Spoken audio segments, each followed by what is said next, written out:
está havendo uma crescente robotização do humano? O que vocês acham? Eu tava pensando sobre isso, gente, por causa de uma matéria que eu li, tô deixando o link aí embaixo na descrição, sobre sexo com robôs, que vai ficar cada vez mais comum no futuro, o ser humano fazer sexo com robôs e tal. Não sei até que ponto, né? Isso vai ficar cada vez mais comum, essa popularização vai ficar... Vai ser mesmo uma popularização ou se vai ser restrita a países mais ricos ou a pessoas mais ricas, enfim. Mas, assim, tudo indica que a inteligência artificial vai mudar cada vez mais aí a maneira como nós, pessoas, interagimos, como nós estamos no mundo, como nós nos relacionamos e a maneira como nós trabalhamos, mexe muito com o trabalho e tal, e enfim, como é que vai ficar isso aí. Mas meu ponto aqui é que muitas vezes a gente fica pensando nisso, quer dizer, não sei se você fica pensando nisso, né, mas assim, eu penso um pouco nisso. Mas acho que às vezes a gente fica pensando nisso de como vai ser essa crescente interação dos robôs e dos seres humanos, a máquina vai acabar com o ser humano e tal, o ser humano vai ficar triste com muita máquina e como é que a vida vai mudar e tal. E aí a gente pensa às vezes muito nisso e pensa pouco, não no ser humano contra o robô contra o ser humano, mas na robotização dos humanos. Então, não só no sentido de ter uma crescente dependência da máquina, o celular, como se fosse uma prótese, né? Como é que vão ser as novas tecnologias aí, como vão entrar essas novas próteses no nosso dia a dia, mas não é disso que eu tô falando dessa maquinização, enfim, da nossa alma, da subjetividade. A nossa subjetividade, ela tá se tornando mais robótica. O que seria uma subjetividade robótica? Eu penso que tem muito a ver, por exemplo, será que está tendo uma crescente aversão à dor, uma crescente proteção em relação ao fato de sentir, como se sentir fosse ruim? Ai meu Deus, eu tô sentindo isso, não quero sentir, não quero nem sentir dor, nem sentir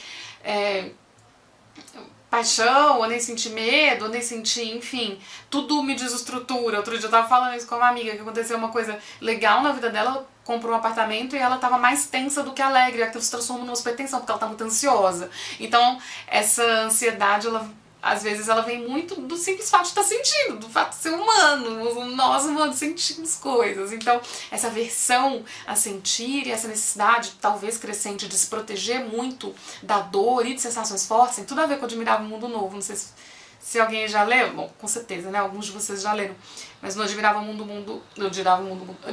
Novo fala disso.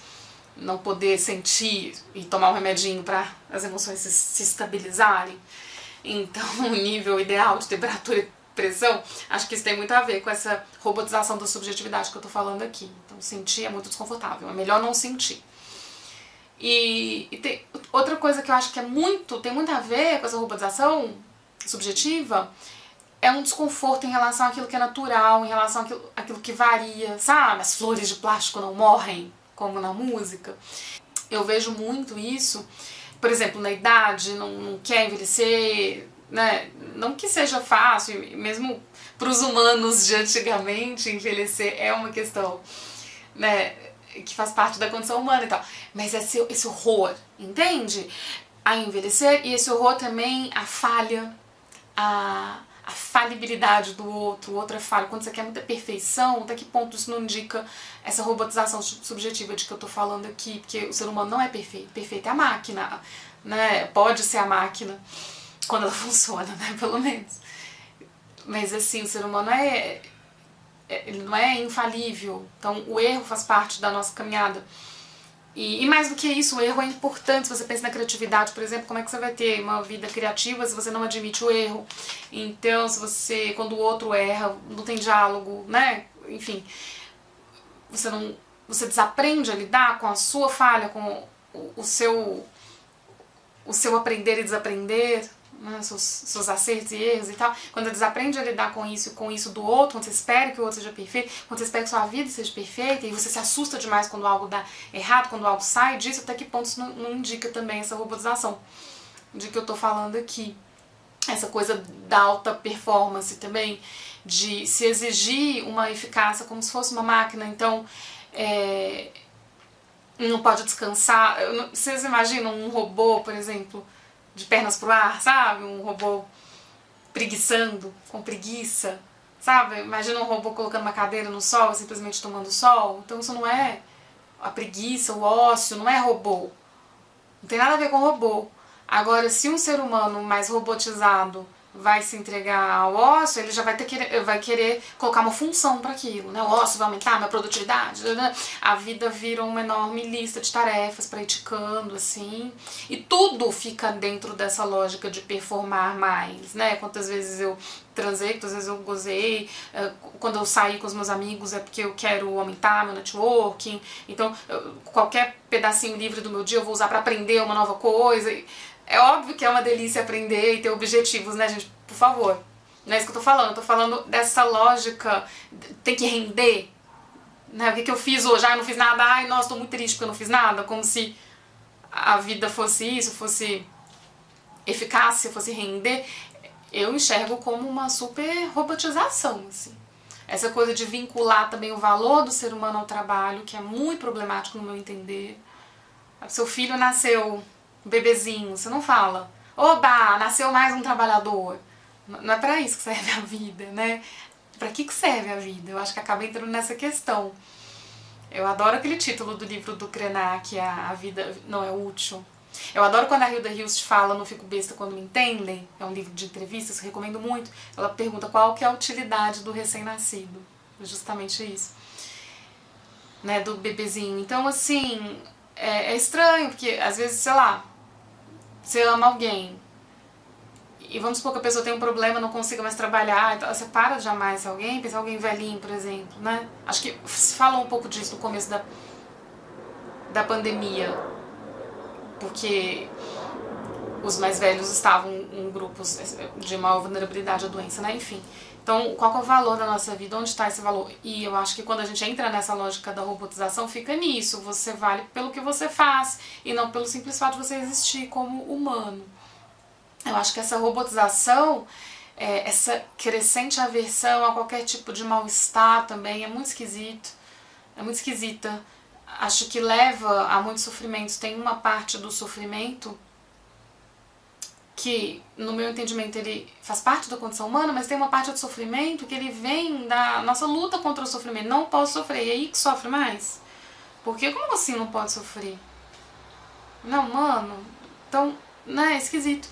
Essa coisa também de ficar atendendo demanda do celular o tempo todo, sem liberdade, eu vejo muito como uma robotização. Então, assim, você tá fazendo uma coisa, aí tocou, piscou, e você tá lá. Você fica atendendo. Eu falei um pouco disso aqui, naquele vídeo sobre o WhatsApp. Você fica respondendo. E sem espaço para escolha, sem espaço para agora eu vou fazer outras coisas e deixar o celular no outro canto. Então, isso tem muito a ver com robotização, porque é como se você tivesse programado, é como se você estivesse programado para ficar respondendo aquilo, sem opção, sem liberdade para fazer o que você quer naquele momento, né? Você fica respondendo. E tem a ver com compulsão também, com vício. O que é o vício? Assim, é repetição. Né? O que está no coração do vício? É repetição. Então você fica repetindo, né? Tocou, vocês não acham bastante robótico? Porque você fica sendo determinado a agir.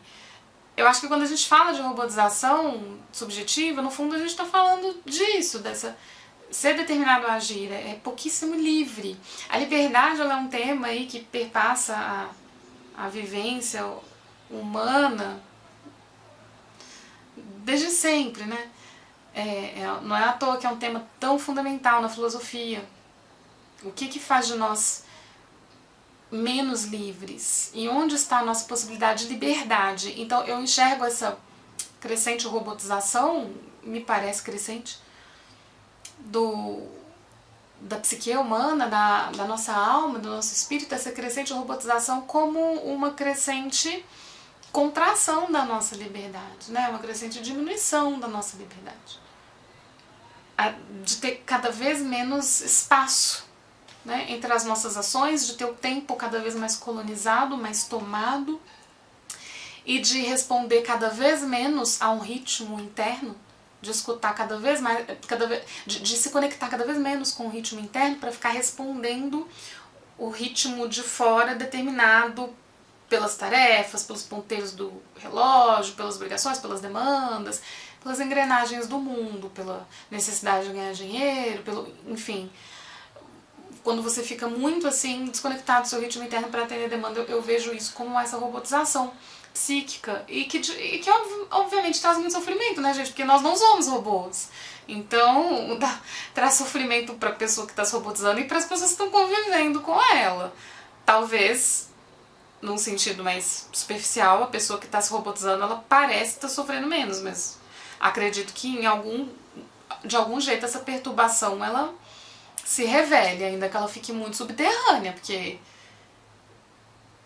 não é assim, não tem consequências você se distanciar do humano que você é, afinal você é humano, né? Então, como não teria consequências se distanciar da própria condição em que nós nos encontramos? Se relacionar pouco com o entorno, porque a vida está muito indo de um ponto A para um ponto B, eu enxergo como muita robotização também. Não conseguir ver o que acontece, sabe? É óbvio que nas nossas tarefas a gente precisa ter foco, concentração, lógico, atenção, né? Que aliás é algo que eu falo muito aqui. Mas quando tudo vira uma tarefa, isso acontece, você não vê o que está acontecendo, você não vê a paisagem, não vê novas possibilidades que vão se abrindo, não vê um passarinho que pousa, tudo perde a importância, você não se relaciona com aquilo que você não planejou, você não se relaciona com aquilo que não está na sua lista. Você fica presinho, o seu mundinho fica menor, porque você não se envolve com a vida que está correndo fora ali do seu, né, da sua visãozinha. Você fica com um campo de visão muito limitado. É isso, gente, me contem aí como é que tá a robotização, e isso eu sou super contra, super contra.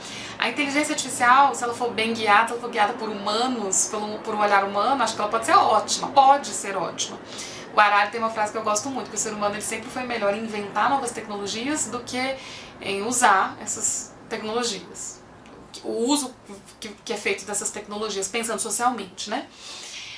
Ele fala mais ou menos assim, no 21 lições para o século XXI. Então é óbvio que pode ser ótimo o uso da tecnologia, pode. Mas o que não vejo como ser bom, como dar bom, é essa robotização do humano. Porque a gente é humano, então uma coisa é interagir com as máquinas, outra coisa é a gente se maquinar. Né, não saber, não ter pânico em relação aos nossos sentimentos. Sentimento é complicado mesmo, né, gente? Tudo bem. Mas não ter sentimentos acaba sendo muito mais complicado, ter aversão a se ter sentimentos, ter aversão aos sentimentos dos outros. É muito esquisito essa coisa da sensibilidade como fraqueza, a vulnerabilidade como fraqueza, enfim. É algo que tá enfim, que leva para isso também. Eu ia falar, é algo que está na essência do humano. O que nos torna humanos? Como nós podemos ser tão humanos como um gato é gato? E o que vai fazer, o que faria com que nós nos tornássemos menos humanos? Onde está a sua humanidade? E onde tentam roubar a sua humanidade de você? E que consequências, que desdobramentos isso tem na sua vida? Acho que é sobre isso. Até o próximo vídeo.